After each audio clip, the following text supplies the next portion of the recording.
అతి విద్య నేర్చుట అన్న వస్త్రములకే, పశుల నార్దించుట పాల కొరకే, సతిని పెండ్లాడుట సంసార సుఖముకే,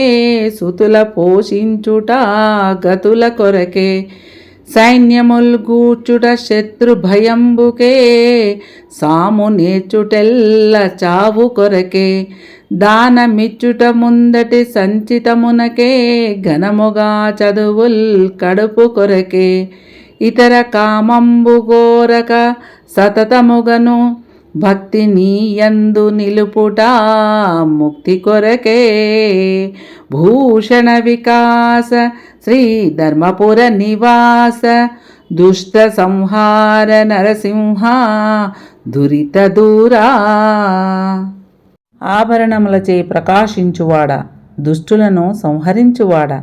పాపములను దూరం చేయువాడా, ధర్మపురి గ్రామంలో కొలువుదీరిన ఓ నరసింహస్వామి, చదువులు ఎన్ని చదివినా కూడుగుడ్డ కోసమే, పశువులను పెంచడం పాల కోసమే, సంసార సుఖం కోసమే పెళ్లి చేసుకోవడం, పిల్లల్ని పోషించడం పుణ్యలోకాలను పొందడం కోసమే, సైన్యము తయారు చేయటం శత్రువులను ఎదుర్కోవటం కోసమే, ముందు జన్మల సుఖం కోసమే దానం చేయటం, కోరికలను వదిలిపెట్టి నీ యందు భక్తి నిలపడం మోక్షము కొరకే కదా అంటున్నారు శేషప్ప కవి గారు.